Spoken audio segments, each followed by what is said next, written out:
What's up, guys? It's me, your local neighborhood friendly Fear of the Great White. Hope everybody's having a great weekend. I want to apologize for the delay and how long it's been since I got out some new content. Work's been really hectic. I'm working on coming up with stuff on more of a schedule, but schedules have never really been my strong suit. But anyway, I'll try to do better.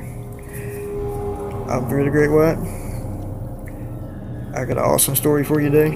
It's called Necrosis. Don't forget to like, comment, and share. If you want to join this freaky fear family, click that sub button. Hit the little bell if you want to get notified when new videos drop. Now, check out this little story. This is Necrosis. I should tell you about it.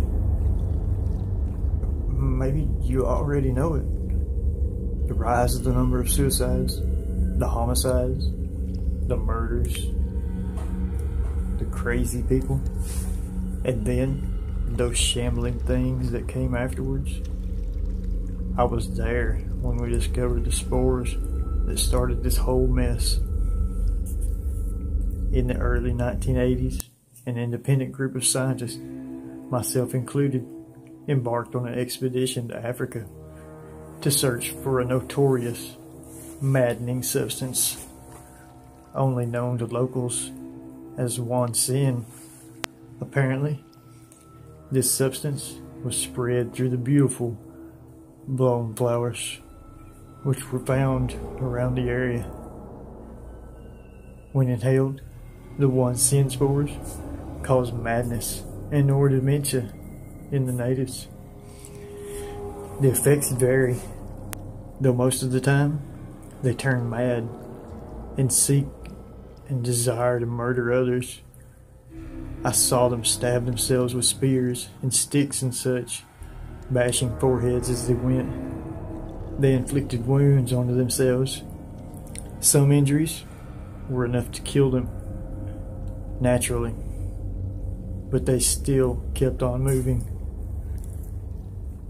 We studied a victim in a lab west of Kijiji, sealing him in a plate glass sealed room with one-way mirrors. We left him adequate food and water and sealed him inside. From him, we learned of the necrosis that was happening to the skin. First, the skin pales. In this case, the native turned his otherwise dark skin into a dry, cracked gray. Blotches start to form, then sores. Through weeks of isolation, we saw the skin turn into a gray, cracked husk, into greenish sores, blabbering on in Afrikaans. Days later, the man self-terminated. As he was being prepared for burial, we noticed that the corpse was twitching rapidly. It was too strange to be called necrotic twitching. It was as if the corpse still wanted to move. After a rapid succession of twitching, the corpse simply hung limp. We attempted another experiment. Apparently, that led me to my second discovery. The spores induced mutations into the body if tissue damage was severe. Apparently, the spores induced cellular reproduction within the bloodstream, creating cell after cell after cell. We knew something was wrong. A heavily wounded man, exhibiting the symptoms of the blome spores, started to grow an inhuman amount of muscle and tissue around the injured parts of his body. We sedated him and placed him in an isolation room. The results were astonishing. The Llane spores regenerated parts of the man's wounded body with a red mass that gave a red pigmentation on the person's skin. The infected show signs of an intense Wendigo psychosis, an insatiable desire to feed on human flesh. As the days passed by, I started to get weary and tired. I was also frightened. The other scientists were getting weary too. When the screaming started, we were on our knees. The man screamed his ears out. The screaming went on for days until we woke up, heard nothing, and saw a bullet hole in his chest. The reddish man lay there. I asked Peters, our hunter, if he had done the euthanasia. No, he said. Angel grabbed my gun while I was sleeping. We saw Angel, the researcher, curled to a fetal position in a corner of the lab, gun in hand. She was sobbing and whispering. When we examined her for cuts and bruises, we saw a bite mark embedded in her arm. It bit me. It bit me. I can't believe it bit me, she whispered. I wanted to take a blood sample from him, and he bit me. So I shot him through the chest. That sick bastard, that sick bastard. We had taken every precaution not to get infected with the Llane agent to the point of sterilization. Angel was obviously harboring the stage 1 symptoms of the Llane complex. As we came closer to restrain her, she knew of our intent and simply shot herself in the chest. Not in the forehead, where the brain will slumber forever, but the chest. After that incident, we decided to get the hell out of there. We gave them proper burials and left Africa. Due to my colleagues' Native American ancestry, we decided to name the condition as the Wendigo complex. But the thing was, this case was far, far from over. There was a final symptom discovered, and out of the 4, this was the worst. The necrotic twitching I spoke of before, it gets worse. A Llane afflicted man was witnessed killing himself. As the coroner prepared his tools for the autopsy, he found the man shambling towards the door, ribcage exposed. The man, gray-skinned and pupilless, let out a long moan before falling to the floor. Viscera spread all around. We were frightened with the news of the reanimated corpse. Frightened beyond comparison, to say the least. But I suppose it was already too late for us. Spreading the agent would only happen one way, through inhalation of spores. But with the outbreaks of Ebola near blome-infested areas, the spores adapted, assimilated the characteristics of the virus, turning it into a deadly agile weapon. The agent could now be spread through the blood. As such, the occurrences of the infected were spreading, but the virus didn't spread enough to gain people's attention until 2 months later. Bizarre murders occurred around the region. People were apparently eaten. Sightings prevailed of groups of people eating other groups of people. It was mad, insane. To the few who knew about the Wendigo complex, this was a depressing thought. Through the months until the revelation of the massive Wendigo outbreak, I've lost almost all of my colleagues. They died by their own hands, guilty of the monsters they had become. The first official sightings of the now named Wendigo men were in a small Floridian island, Casey Key. But by that time, the virus was already spreading across the Americas, Europe, Asia, and Africa drew birds and the like. Innocent people around the world became insane. The Wendigo men didn't stay long,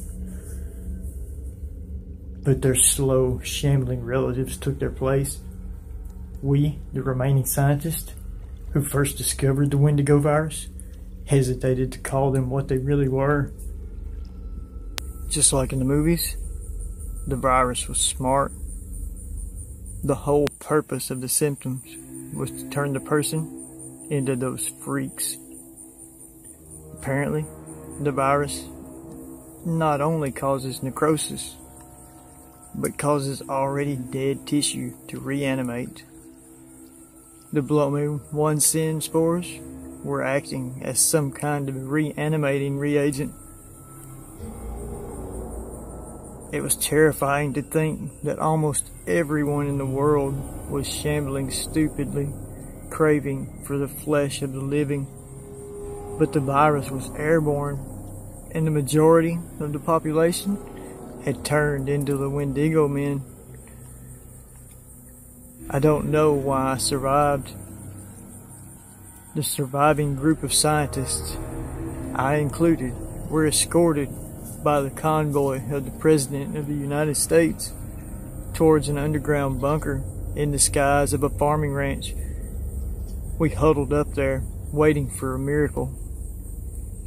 I still remember the courageous, ambitious look on the President's face a decade ago. He was unfazed from all the horrors that happened around him. The soldiers looked up to him as a true leader of this band of Americans that were. He's dead now. Every year his strength waned. The moans of the living dead echoed through every night we spent under that concrete bunker. One half-baked soldier grudgingly placed a microphone towards a horde of the undead. The moans echoed through the military bunker. Every year, there seemed to be that one person that flips out, and our numbers were steadily decreasing. Gradually, the beast got in. The President, tired and weary, embraced the freaks with open arms. I killed him myself. He got a chunk of my flesh while I killed him, though. Shit. I just coughed.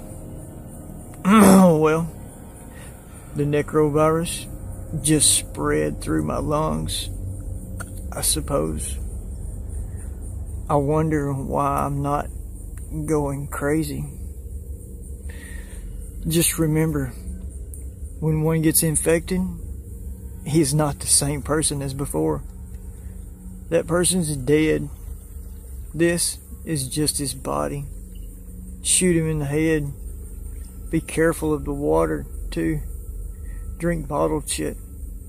The virus is waterborne in some parts of America. What else? Necrosis. The necrovirus usually causes necrosis.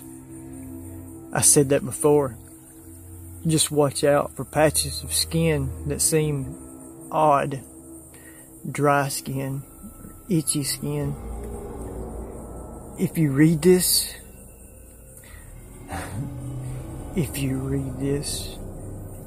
I cannot tell you how common those words were. But I don't know. I'm afraid to say the other lines. I can't speak of them. It's too horrible. I just can't.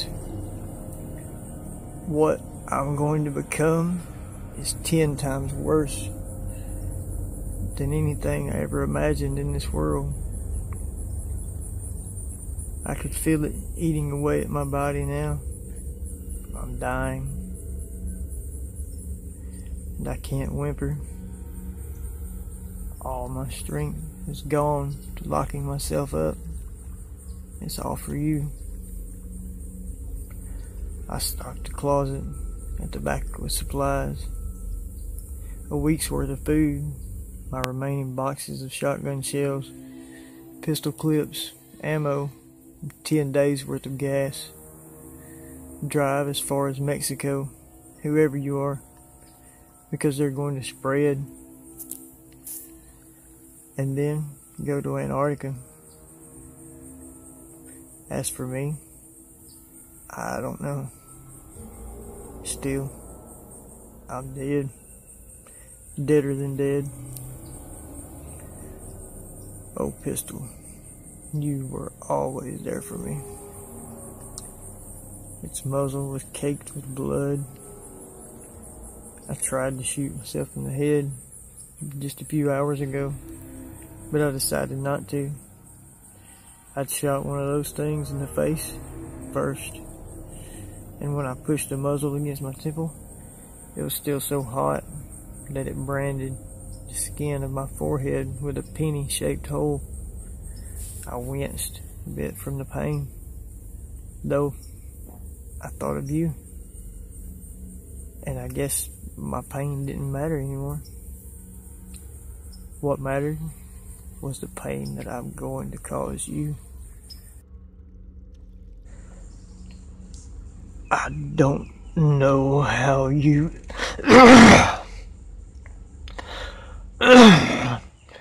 There goes my uvula. Just look at that thing throbbing. Its last. It doesn't even hurt, even a bit. Even though blood just wells inside my mouth, I just need a little water or something. I'll wash that off. I'm so itchy. Damn it. My right arm is all dry and patchy at parts. Wait, I have to scratch. There, it's gone. I mean, the itch is gone. Maybe I'll just sit here and wait for it to get me. I can't pull the trigger. I want to die, but I can't. People upstairs, not dead. I see. I scratch. Itchy, not gone. Purple, tasty. Purple, tasty. Might as well go there and eat them. I ate and ate and ate and ate. The dead don't see me. I ate. Tasty.